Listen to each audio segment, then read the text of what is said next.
have for you the Blood and Skulls Industry Kolossus dual weapon turret. For those unfamiliar with Blood and Skulls Industry, it is a chap from the States who sells third-party conversion parts which are, luckily enough, compatible with Games Workshop's Warhammer 40,000 AFVs. He primarily sells his products from an eBay store, and I will of course provide web links of interest in the description of this video. Even those casually familiar with armed vehicles will recognise how very similar this is to the turret of the Soviet KV-2. There is a good reason for choosing this design, as I'm sure many Warhammer 40,000 players will be familiar with the Ragnarok tank that, in the lore, was developed by the famed Death Corps of Krieg during their civil war that all but destroyed their homeworld over a 500-year period. Many modelers have tried their hands at converting Leman Russ battle tanks into Ragnaroks quite successfully, but more often than not, it means having to pick up a KV-2 model kit and then making the turret fit the grimmed up industrial theme of the Warhammer universe. Blood and Skulls is one of 3 companies that I know of that have stepped up and made the turret this style for their fans. One is Max Mini from Poland with their ultra gothic styling, and the other is Anarchy Models, who are now based in Reading. I actually have one of these Anarchy Models turrets to hand and will compare it to the Blood and Skulls release later in the video.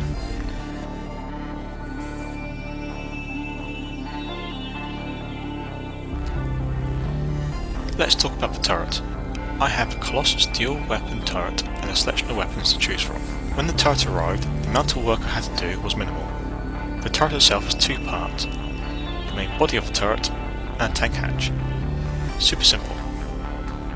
The only flashing to be found was behind the handrails, and this leads me to my only real criticism of the product, which is that 2 of them snapped when I was trying to remove them with my hobby knife. The solution to this is to A. Become better at removing flashing with a hobby knife, or B. Make the handrails separate with little holes for them to be glued onto. Let's talk about the weapons themselves. I think I have every option available, which is pretty cool. I just love quad weapons. I had to remove lumps of resin from the ends of the weapons that slot into the turret itself, but this was no real drama with a hobby knife and a file. Some of the smaller weapons had to straighten out the hairdryer, and a little light filing was required along the mold joint. I also had to apply a little bit of liquid green stuff to the Corona cannon, but this sort of prep work is part and parcel of the hobby. And of course there was the mandatory soak in warm soapy water, as this product is resin. One cool bit about the turret I received is that this here came already inside, so I didn't have to faff about on getting it in. And it moves. Zero drama.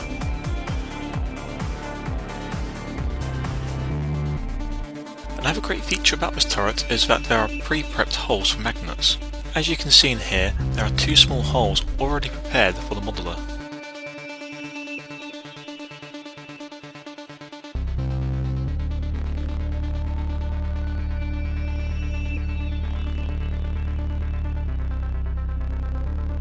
I happen to have quite a few magnets laying around, so I shall be using these.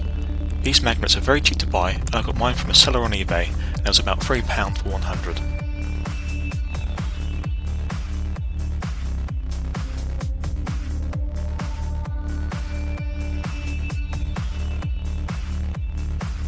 Now, what tanks does this turret fit onto?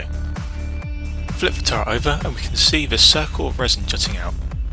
Out of the box, this allows us to plop the turret straight onto a new style Leman Russ with no effort.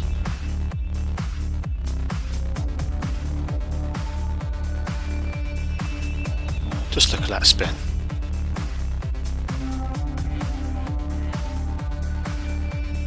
Also supplied is this ring of resin that can be glued to the turret to make it fit older Leman Russ tanks.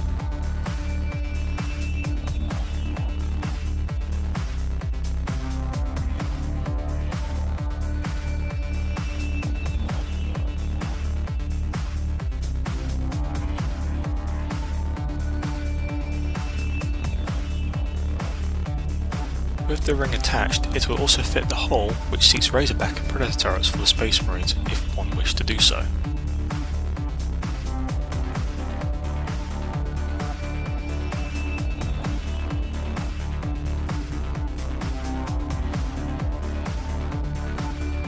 It will not fit onto a Chimera hull, old or new.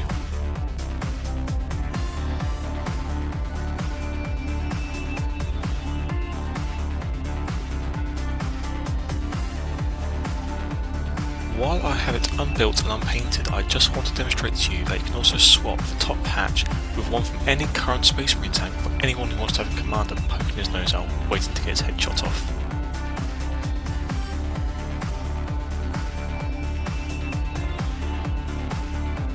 This is the only one to fit snugly without any work that I have found from my large assortment of hatch bits.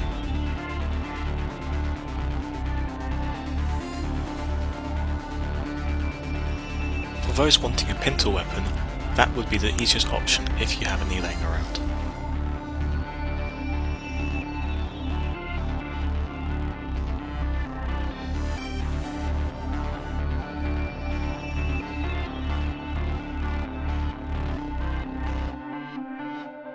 The kit overall is well produced. The weapon options are sold separately from the turret itself and are reasonably priced for a detailed resin product. The weapon options are varied and you can find compatible WYSIWYG rules for almost all of them. My favourite is the mortar cannon, but I do enjoy how ridiculous the missile launcher is.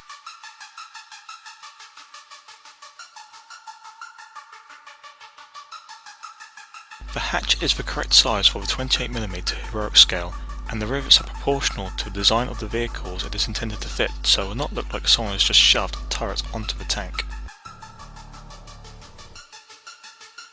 Aesthetically, it is seamless with the Astra milliwatt style.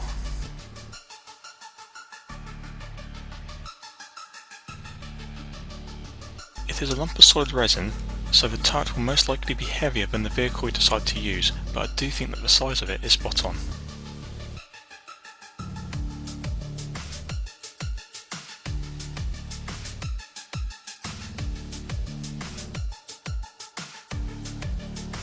For the price you pay, you'll get a detailed turret that will give your tank a brand new character with very little effort.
Upon receiving the Kolossus turret, I discussed it with two of my friends, and 100% of them asked how it compared to the Anarchy Models product.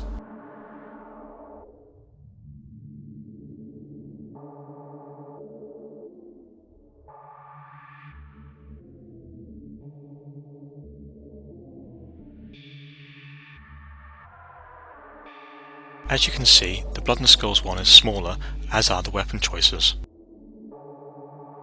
I think both look equally good on a Leman Russ chassis.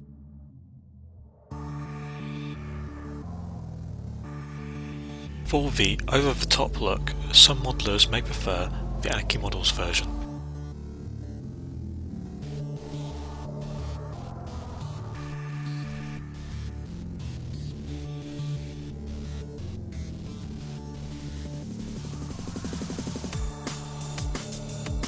For my own purposes, I like the Anarchy Models Tinalon size for my World Eaters and the small one for my Rust tanks.